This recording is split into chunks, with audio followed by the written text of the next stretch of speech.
think there's 60 of these homes in Old Naples now, and a lot of them are prime for restoration.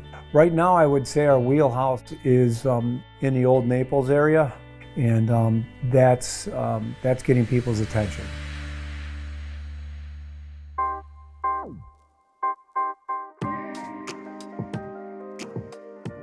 What we did was we removed the entire first floor system of the house, shored up the second floor, and we found a reclaimed white oak floor system that we put in.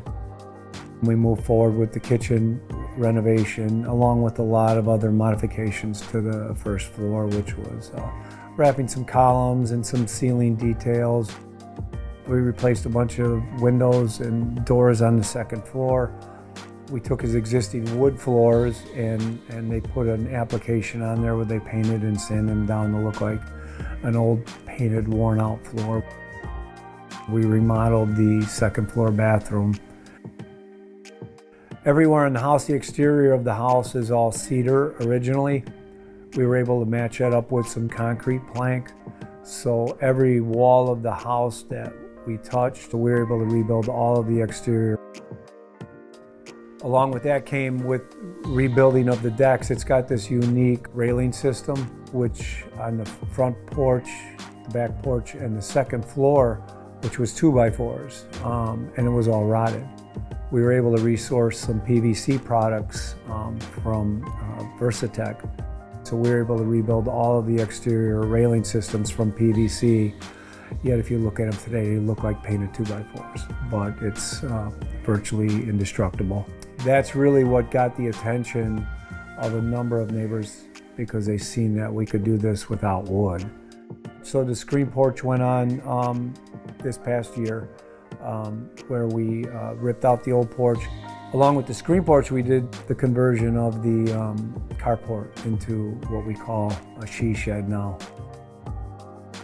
It came out really nice. We ground the concrete down, put some cabinetry in there and some storage solutions for them, and an old-fashioned laundry tub, and built her a potting bench because, as you can see, she does a lot of planning.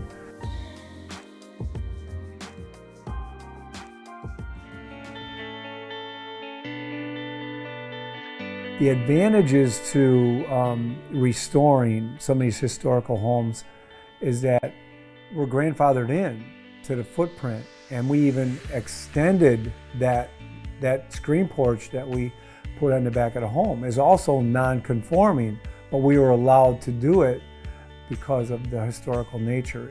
If this house was torn down and we went by the city standards, it would be a third of this size, because we have a front setback, a side setback, and a rear setback. So that is the advantage, that you can not just maintain the original footprint, you can expand on that footprint if you go through that process that we went through. When we did go to Planning Commission and we did go to the City Council and they found out it was a historic house, it was unanimous. Unanimous. People were thrilled that we were doing the project.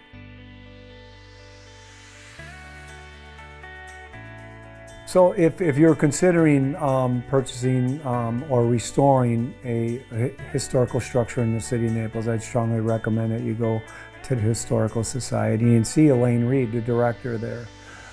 She can steer you in the right direction. That is their job, that is their vision, that's their passion, is to restore these old homes. Having Elaine Reed and the Historical Society as an alliance and going forward is definitely the way to go. They're amazing people down there, and we hope to be doing some more work with them here in the future, the near future. At that time, the Historical Society was starting this project to try and get some relief for these historical homes, because so many people are tearing them down, and there's no need to any longer. Putting the right team together is important. It's the most important thing. Going to the Historical Society for clear direction, then getting the right team, whether it's the contractor, the architect, designer, that are familiar with these old homes is the key. It really is the key. That feeling that comes from taking something old and bringing it back to life. This project here was a perfect example. Steve was sitting on his back porch that was constructed and called me and just called me to thank me. He just said, we had a vision and you made it come true. And there's no other job, I think, that you could get that, right, from other than doing the renovations. I don't know that there's too many cottages in Naples that look quite like this.